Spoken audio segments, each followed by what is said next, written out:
Hello, everybody. Welcome to Charting with Dan, the last Charting with Dan for 2019. Wow. Ron, this is the last one of the year. Oh, landmark episode. We're off for the holidays. After this, we'll be back on January 6th with all of the Star Wars news, all of the holiday box office news. But let's get to what's actually happened before we start, sadly, thinking about what we're going to miss while we're gone. And that is Jumanji, the Next Level, opening pretty strongly here at the domestic box office line. We talked last week about how it had a softer than expected opening in China. In the U.S., North America, and in some other countries abroad, I was reading, it's actually over-indexing. So we'll see how the movie does. You know, doesn't look like the China opening was perhaps indicative of how it's going to open everywhere. That is more than the first film. Now, this is where you gotta put asterisks next to numbers, because that $59 million, almost $60 million opening is more than the first Jumanji made in its first 6 days.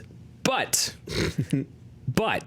those 6 days were the 6 days before Christmas. Right. And the grosses exploded on the Monday, Tuesday, Wednesday, Thursday, because that was the Christmas rush. Yes. So, and the time, it was that weird thing in 2017. It was the same thing when everyone got the minus 80% for Last Jedi, and they're like, look at that drop. It's because movie going across the board was down, and then all of the grosses went up. It's just a weird quirk of the way that the scheduling worked. Right. So, yes, the numbers would say that Jumanji made more in its opening weekend, Jumanji 2, or Jumanji 3, or whatever you want to call it. The next level made more in its opening weekend than the other one did in its first 6 days. That is technically true from a Sutton point of view. But there's lots of asterisks, and that's why, especially around the holiday season, a lot of times these comparisons are apples and oranges. Yeah, well, I mean, right. And especially with a movie like Jumanji, where it's in that kid zone where it's who's off of school and who's at work, and, parents need stuff to do with the kids. So any one day right around the holidays is going to make a huge difference. To have opened as well as it did, though, I will say, and this holiday, this weekend before the holidays, it's almost the last weekend before the holiday season really kicks into full gear. I think this weekend will be the big travel days, etc. But for it to open that well is actually pretty impressive. Yeah, I feel like the hype machine is really there. Like, people love Jumanji. They love this most recent new one. They love The Rock. They love this concept. They like Kevin Hart. It just feels like everything is clicking for this franchise. And there's a big park across the street from my house where I walk my dog, and there's always children's birthday parties happening there. And there were 2 different Jumanji parties in the last week and a half. Wow! So that's my gauge for the kids love Jumanji right now. I had no idea that it was crossing over in that way. Wow. Like, usually over there, it's like Disney princesses getting a lot of action. Star Wars gets a lot. Yeah. Jumanji joining the ranks. I could see you becoming like some kind of like a Las Vegas box office guru based solely on the kids' parties happening across the street. It's true. Like that's you're plugged into. We're down 3 Star Wars parties this year. Sell, boys. It sounds creepy to be a 40-year-old man at the park. Like, what do we celebrate? We're doing Minions, but I'm walking the dog. It's perfectly innocent. Yes, Taco's gotta go to the park, right? It's not like I'm hanging out around a kids' party. Well, we're gonna see how Jumanji the Next Level does as it competes with Star Wars yet again this upcoming week. But Dwayne The Rock Johnson, to his friends and everyone else, really. I think he's probably just DJ or Dwayne or something. That's what they call him on the Titan games. DJ. Yeah, so cool. Anyway, The Rock has actually had a pretty good year as far as ticket sales go. Lon, we looked at this when Hobbs and Shaw came out, but let's look at The Rock's top 5 movies by ticket sales outside of the Fast and Furious franchise proper, meaning the canon, the 8 canonical Fast and the Furious films. Not the Fast and Furious Legends. No, not the Legends, the canon Fast and Furious films. And he's actually put together his 2 biggest opening weekends as far as tickets sold outside of that franchise with his last 2 films. Statistically, almost exactly the same amount as far as ticket sales go as Hobbs and Shaw earlier this summer. But then to look at Moana and Scorpion King still hanging around there. That sold a lot of tickets, but that's pretty impressive. The Rock, 2 big movies this year, both films setting personal bests outside of the Fast and Furious franchise for him for tickets sold in the opening weekend. not too bad. Yeah, no, very, very impressive to be topping like a Disney film. I mean, yeah, doing well. Doing well. Yeah, and many years into the career now. Yeah, for DJ. I think he might be a movie star, Lon. I think so. I think he might have potential to be a big time movie got a little star. Staying power. Keep an eye on that Dwayne Johnson. He might just do something one of these days. Let's look at the rest of the top 5. Frozen 2 drops down to second place, just over $19 million for the weekend, but it's still very much in play for the holidays. You're going to see a lot more money going into that bank account, and it passed a huge landmark, which is that it crossed, as we mentioned it would last week, the $1 billion mark worldwide. It becomes the 8th billion dollar movie of 2019 alone. Just keeps extending that record. Disney keeps extending their record box office wise. And let's actually take a look at where Frozen 2 ranks on the top 5 Disney animation films worldwide. Now, you're not going to see The Lion King on here because The Lion King was not produced under the Disney animation banner, even though it's an animated film. But that's why you're not going to see the original Lion King. These are the films that are under the Walt Disney animation banner, no Pixar, anything like that. Frozen 2 will very soon be joining its predecessor in the number 2 spot. Has a real good shot at being the number 1 highest grossing Walt Disney animation film of all time. Right now, between it and the original Frozen, Zootopia. Then you've got 1994's The Lion King. Even keep in mind, a lot of that money was not adjusted for inflation. A lot of that's $94. And then Big Hero 6 there at number 5. I keep forgetting how well Big Hero 6 did. It outgrossed Moana. It outgrossed the Wreck-It Ralph movies. Yeah, I feel like it's one that's kind of left out of that conversation a lot of the time now, but a huge hit in its day and inspired a cartoon show. And yeah. There you go. There you go. Let's look at sequel. Why didn't we ever get a Big Hero 7? Big Hero 7? I mean, it's gonna happen at some point, right? Yeah. Well, it's tied into the Marvel universe, kind of. I mean, it's a Marvel property, right? It was a Marvel Comics publication, but I don't know if it's not MCU. I don't know. I mean, there's some I don't know if we'll ever get a Moana 2 either. I think some of them, I guess, they just felt lended themselves to sequels. That one, though, particularly because of the superhero nature of it, it feels like it's sort of set up for more. But what do I know? What do we have? 12 years between, or longer? Oh, between Incredibles? More than that, 15, right? Oh, they can bring it back at any time. Yeah, they can bring it back. Let's look at the rest of the top 5. Knives Out remains the top 5. It's pockets another $9 million domestically over the weekend. Yeah. Rian Johnson now will be head-to-head with the next film from the franchise that he directed the previous installment of. Again, the episodic Star Wars films, if you will. And then, Lon, we got to talk about Richard Jewell. We do. Coming in way below expectations, under $5 million. This movie was and perhaps still is expected to contend for a lot of the awards, the award season. I've said this on other shows. The awards campaign for the show did not come out of the gate strong. It was not accessible to a large number of voters, and I wonder if that hurt the buzz as it was coming out. For Richard Jewell? It also had a little. It had some controversy, but I don't know how much that seeped into the mainstream consciousness of the nation. And we talked about earlier, especially with Joker, but we've talked about it a few times this year that sometimes that kind of conversation can actually boost a movie a little. If it's divisive, or if there's a big controversy around it, people are like, "Oh, I'm curious. I want to see what Olivia Wilde and John Hamm get up to in this movie that everybody's talking about." Right. So sometimes that can actually drive interest, but I'm not sure how much that story sort of made it into the I think that it happened about 24 years ago, 23 years ago, the Atlanta bombing. Right. I mean, that's what I was going to say. Is I think the biggest problem here is that a lot of people don't actually remember Richard Jewell and this whole it was a big story. It's a very compelling story, and it was a big news story at the time, but it was kind of a blip in the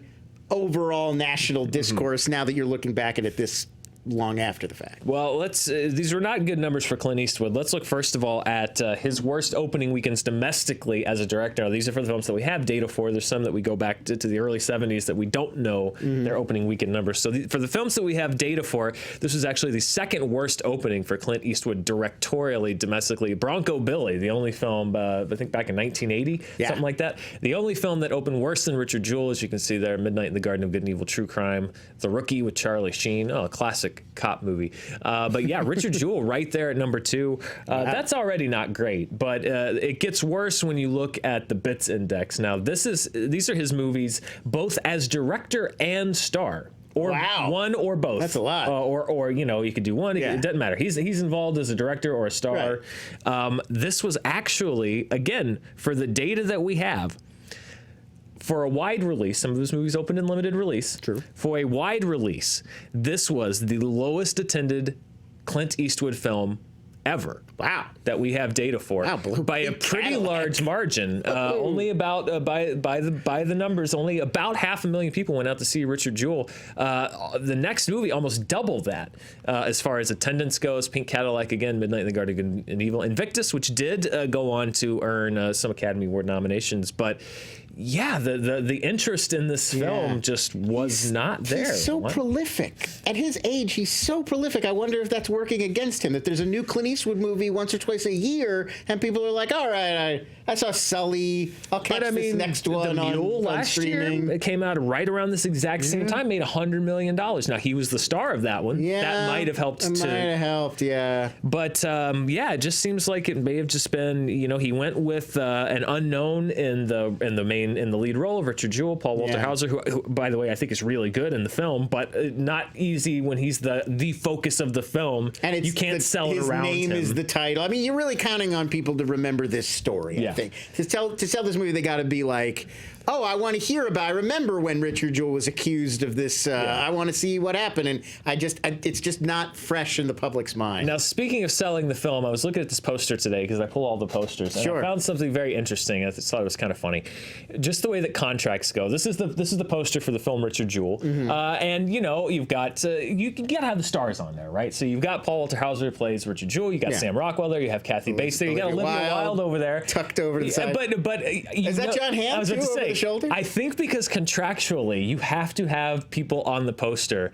If you look over Richard Jewell's shoulder, there's John Hamm. They just put him randomly in the background of the poster. It's so bizarre. Yeah, the perspective is kind of off too. Like it looks like he's either very short or he's a lot further behind Richard Jewell than it looks. What's he looking at? Shouldn't he be looking at Richard Jewell at the very least? Yeah, but this to me was just there's no reason for John Hamm to be on this poster. Number one, and it's just so bizarre how contracts and just how the marketing brain works, which is like, listen, I know there's no reason for John Hamm to be in this crowd, but like if he's not on that poster, but it's so subtle. Like you think they would almost then have him like be the guy escorting Richard Jewell, but like just maybe it was because they didn't put their names at the top. It's like, well, if you're not going to put their name, you do. That's I cut it off because I wanted you to see. But on the poster, their names are on there, and it makes sense for Olivia Wilde to be there. Like, can we look at that? Can we look at the wide version of the poster? It makes sense for Olivia Wilde because she's a journalist. There's a press thing. That's his mom. Like, Kathy Bates is his mom. Kathy Bates is his mom. That makes sense. Sam Rockwell. But like John Hamm is like just milling around back there. Well, he's FBI. He's doing surveillance. He's taking in the scene. He's got to report. We got to file a report later. It's just so weird. I didn't even notice him because I was looking at the thing. I was like, oh, John Hamm's on the poster, and then I looked and like, oh yeah, there he is. I mean, it's an odd. It's just like I don't know how much this is going to sell you on this movie. It's hard to tell even what the movie is about based on this. I wasn't going to go see it, but I have to figure out what John Hamm's doing back there. Now I want to know. Now I'm intrigued. So yeah, so Richard Jewell, we'll see awards season wise how well it does, but not off to a good start. As a matter of fact, off to a very, very bad start. And that is one place where the controversy, it may not have made it into becoming a national story, but people who vote on awards will see it. Yeah. So it, the good news. The good news for Richard Jewell, the people that did see it got an A cinema score, and we are in the time of year where you can weather a poor opening and find your legs. Because basically after this week, the next 2 weeks are unrestricted movie going weeks, more or less.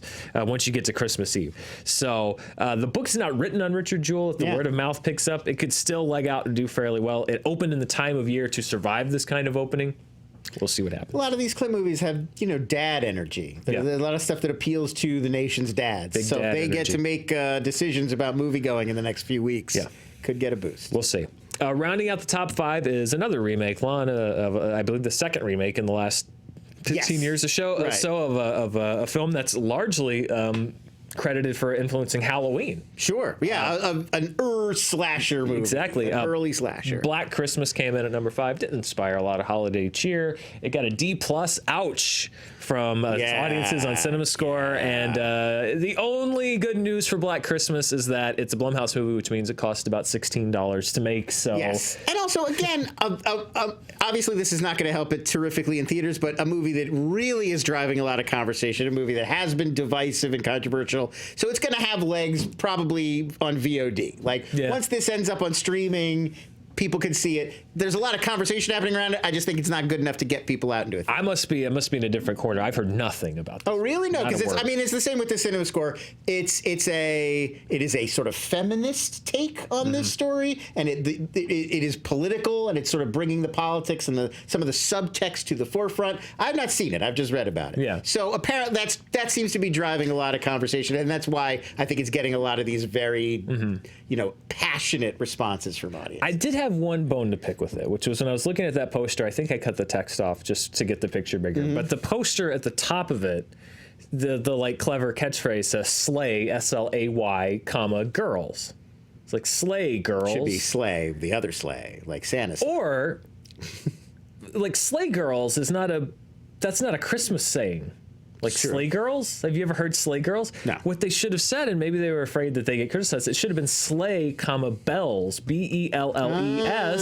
Oh, yeah. Slay Bells. And then Sleigh Bells. Now, that's a Christmas saying. Yeah. It just seemed off to me. I don't know. I have a lot of poster critiques today. Really. I'm real saucy with the poster critiques. So I think for Black Christmas, it's going to be a movie that is going to keep getting attention, and people are going to talk about it. Just probably with the crowded marketplace right now. Yeah, I doubt it'll last till New Year's. It's not the kind of movie that's really going to drive a lot of business over the Christmas holiday. No. Lon, let's look at the top 5 worldwide. Jumanji, the next level, goes to the next level. It's at number 1. I believe it was at number 1 last week, or maybe number 2, because it was said opened in China. It's the number 1 film in the world. Opened soft in China, but as I mentioned, it's doing better numbers in a lot of countries worldwide. Pocketed 144 million, almost 145. It's now over 200 million after 2-ish weeks of release. Frozen 2 pocketed a measly $75 million. Jeez, they really got to pick it up. Slacking. 2 films from China at number 3 and number 5. The one at number 3 is called Sheep Without a Shepherd. That is about a father in Thailand whose daughter kills the son of the local police chief, and then he's got to like cover it up to protect protect his daughter. So crime thriller. We got that one. Yeah. And then Skyfire at number 5. This is a fascinating one. Remember we talked about how The Wandering Earth had sort of been credited as China's first big budget sci-fi film. This is being credited as China's first big budget disaster movie. Oh, okay. It's a volcano eruption film, but the director is someone, even though it is a Chinese film, the director is somebody that action fans probably know, Simon West. Oh, Con Air. He did Con Air. Yeah. He did Lara Croft Tomb Raider. Sure. He did The Expendables 2. Oh, you've got it right there. The Mechanic. Yeah. He directed this film, but it is a Chinese film. It's, we've seen this the last few years, Lon, as more and more Chinese productions are embracing the genres, not just importing these big appointment movies. They're making them themselves, and they recruited a bona fide action director in Simon West to come in and direct Skyfire. I hope there's a shot of whatever Chinese actor stars in it. I hope they gave him stringy long hair and he gets to do the shot. Yeah, and like shot in the breeze. Wink at the camera. Yeah. I'd like to see that. Signature shot for Simon West. Lon, from the entire world, let's go to the per theater average, get down into the nitty gritty, and one of my favorite movies of the year posted the second best per theater number of the year from Josh and Benny Safdie, the Safdie brothers, Uncut Gems, starring Adam Sandler, who is still getting a lot of awards talk, mainly from me. I don't know. I hear his name a bunch. Yeah. I feel like he's in the short list of people who seem to have a really good shot at it. Yeah, he's been overlooked by some, I think SAG and a few others, but I think he's still in the conversation. The movie in just 5 theaters, over $107,000 per theater. As I mentioned, that's the second best number this year. As a matter of fact, let's look at that chart for 2019. Parasite, another movie very much still on the awards conversation, still has the top grossing per theater average at $131,000. Then you see Uncut Gems. Now, a movie that was not on my previous charts for per theater because another website didn't list it, but the numbers did, is this movie Cyrano, My Love. Now, the reason it probably was not on the other charts is because those 3 theaters were in Canada only. Okay. But we report Canadian box office grosses for the North American grosses, so why shouldn't we count them for per theater? So Cyrano, My Love there at number 3, Jay and Silent Bob Reboot at number 4, and The Farewell there at number 5. The Farewell also in awards contention. But this is the time of year where we start seeing a lot of these big per theater averages. La La Land had a big one, Moonlight had a big one, and then they both famously went on to win Best Picture. Yeah, these films now have had a couple months to sort of build up some buzz. They're getting some award mentions. They're on a lot of top 10s. They're doing well at festivals. Yeah. So there's a lot of built-in curiosity once they hit the big markets. Yeah, well, curiosity in the big markets for Uncut Gems, and we'll see how it does and if Adam Sandler can gain some awards momentum. Yeah. But it is one of my favorite movies of the year, which will be, Roth and I will be doing our favorite films of the year when we come back in early January, because there are still some that we haven't seen. There's lots out there. And we want to catch up on, so we want to make sure we see as much as we can. So 6 Underground just hit Netflix. I haven't seen 6 Underground. That could be my number 1 movie. Who knows? That could happen. Yeah, so stay tuned for that in early January. Lon, the time has come. It's a bittersweet time. It is, yeah. I went back and looked. We started this journey on August the 12th. 2019. Really? Wow. 124 days. My goodness. And we're here now on December the 16th. We've arrived at the final Countdown. That's right. We don't have the rights to that. We don't. Have the rights. We probably just got claimed just for doing that. It's the final Countdown because, Lon, there are only 4, count them, 4 days left until Cats is released nationwide for everyone to see.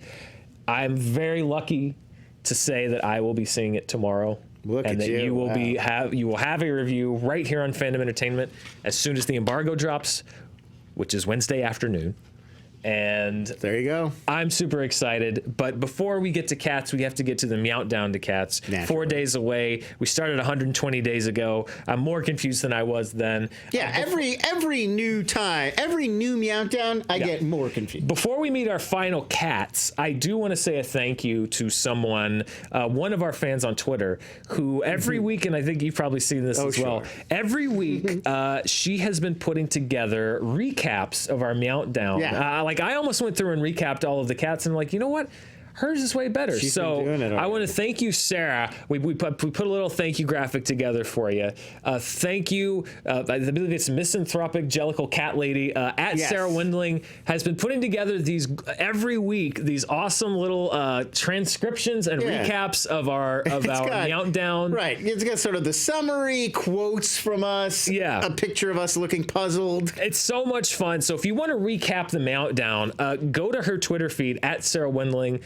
Shout her some likes and some retweets and catch up on everything about the Countdown because they're all there. It's a better recap than I ever could have done. So thank you, Sarah. Trip down cat memory lane. Yeah, thank you so much, Sarah. And Lon, as always, we're going to meet a cat, but we're not just going to meet a cat because believe it or not, we're at the end, and there are so many cats that we haven't met. There are hundreds of cats. There's so many cats we haven't met, and we're not going to meet every cat. We can't. We don't have the time. I think this play introduces you to every cat in the Jellicle cat verse. We're meeting all. Eventually, but I had to go with cats that I'm seeing listed on the cast list for the movie. Okay.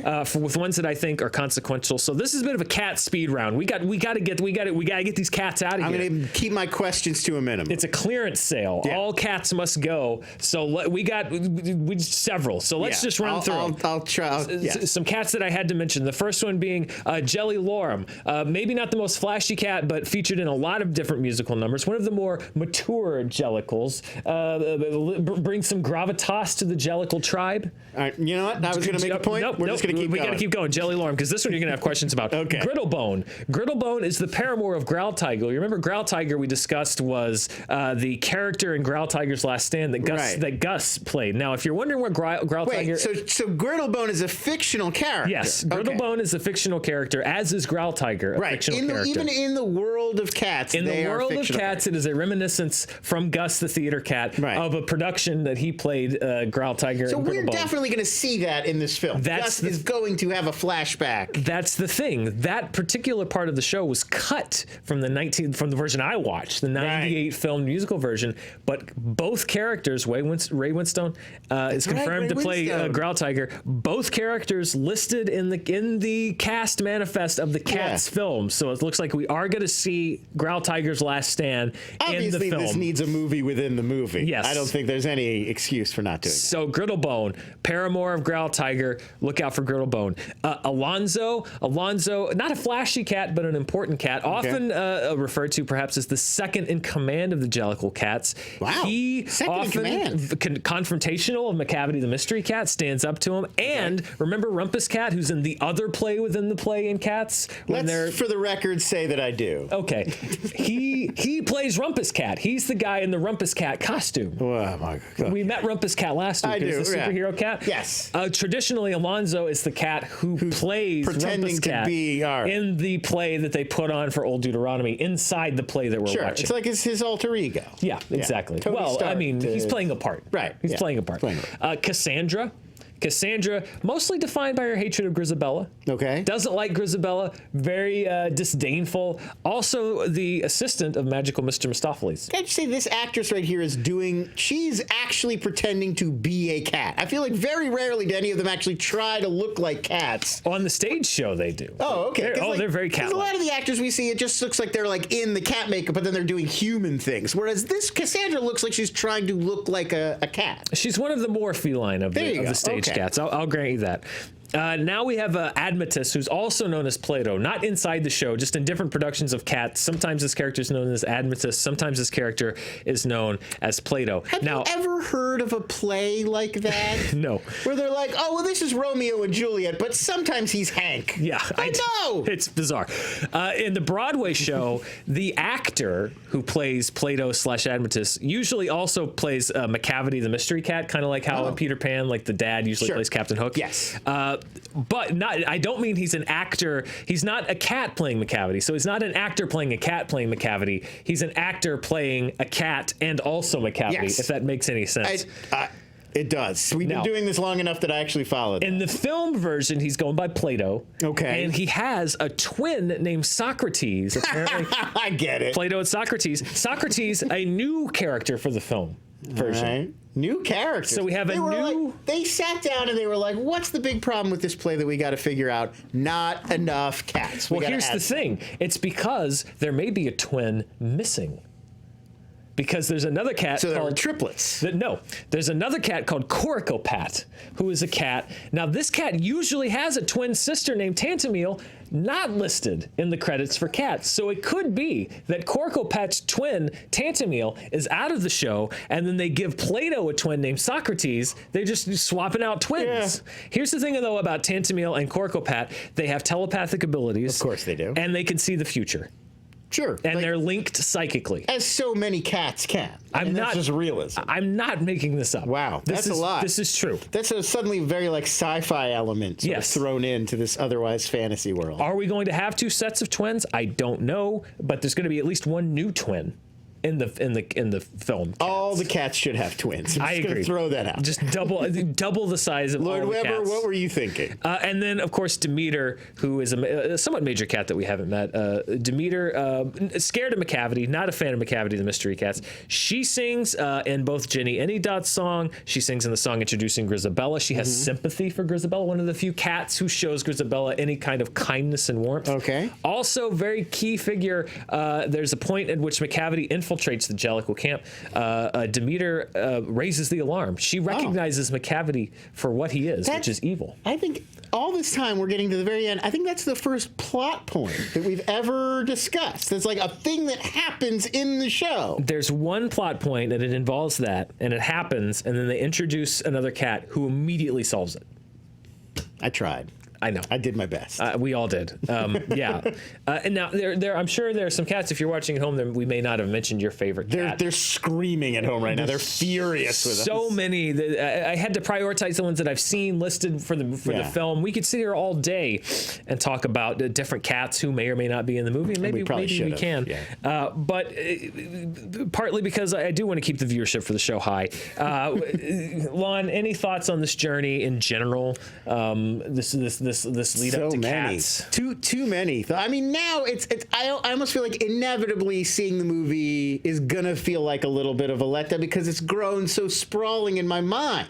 I agree. When I imagine the world of Jellicle Cats, it's endless. It's infinitely creative, and so seeing it harnessed into a single movie, I don't know how it could possibly live up to these. Well, we know, and the movie itself now is taking on a life of its own. Yes. Just today, I was sent a story about Rebel Wilson sniffing Ian McKellen's backside, his butt.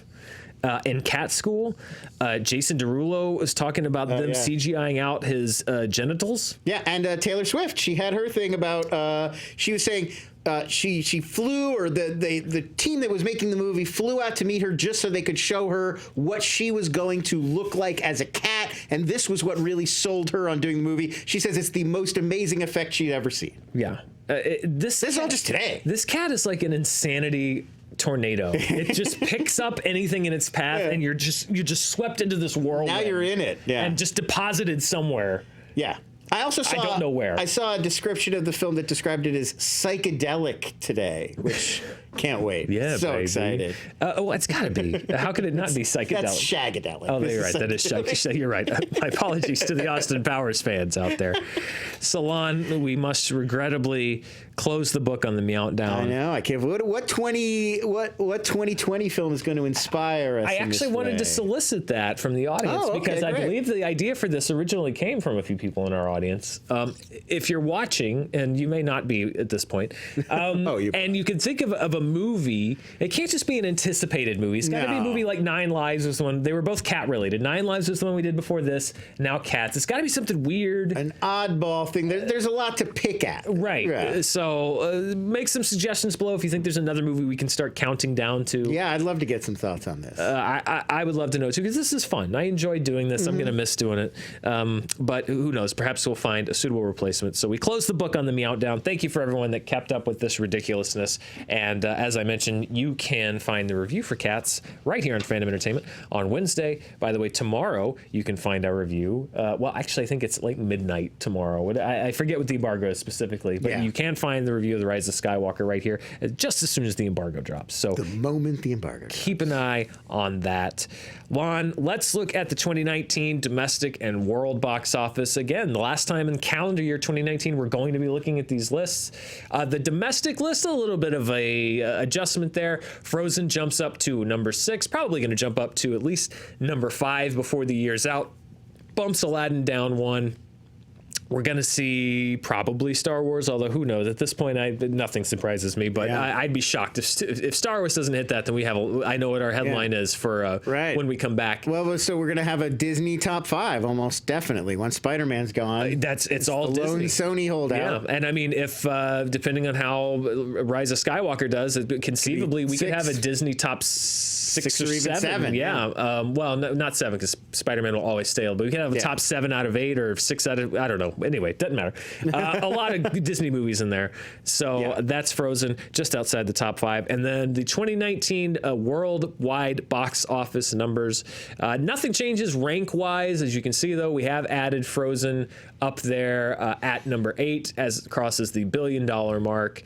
Everything else stays pretty much the same, although Frozen is poised to really make some gains. Again, probably entering that top 5 by the time all is said and done. That list is going to change at least a little bit. I would imagine by the time we're done, we'll see how Jumanji does over the holidays. We'll see how obviously Rise of Skywalker does over the holidays. So there could be some changes to that list. Lon, we're at the end of the year. We're almost at the holidays. This week, of course, Cats. Of course, Star Wars. We both know that's coming out. Bombshell is hitting wide release after a limited run this past weekend. You can check that out. On the Christmas Day, on the 25th, Little Women, Spies in Disguise are hitting wide. 1917, which is a movie that I really liked, is coming out in limited release that day. Just Mercy is coming out in limited release that day. Jamie Foxx performance. Jamie Foxx, which he got a SAG Award nomination. There's some buzz building around that. And then a movie I actually just saw that I really enjoyed. And I have to say a mea culpa here. I got something wrong on last week's show. I mentioned that Portrait of a Lady on Fire was making waves in the best foreign film race. I did not realized that because each country can only submit one film, France's entry is actually a movie called Les Miserables. Oh. Not an adaptation of the Victor Hugo novel. No, it's about student revolt. Yes. So Portrait of a Lady on Fire is actually not eligible. However, I did watch Les Miserables and quite enjoyed it. Yeah, it's very highly touted festival hit this year. Yeah, I'd like to see it. that begins its Oscar qualifying run also on Christmas Day, so you could check that out if it's near you. And then the Grudge will open before we get back, but we'll see what happens with that. But Lon, that pretty much wraps out our 2019. Well, there you go. As I mentioned, we're back on January 6th with the latest holiday news. Lon, it's been a fun year. What a 2019. I know, right? We charted, we mount down. We did everything. We did it. We did it all. Oh, I've learned so much about cats this year on the show. And it's all the moment after I see the movie, it's all going to go away forever. There's no way. It's going to be like it. Like, we leave Cats and we just forget that we ever were there. We're like, Jellicles. Oh. Yeah. It's like our own ritual of chewed. Yes, you just forget it as soon as you see the cats. What did you think of this year? What are you looking forward to for the holidays? What do you want us to count down toward in 2020? Let us know in the comments below. And as always, thank you so much for watching. It's been a really fun 2019 charting the films with you. Thank you for being such loyal and awesome viewers and fans of the show. And I look forward to bringing you the charts in 2020 and beyond. Me too. Thanks for watching. See you next year.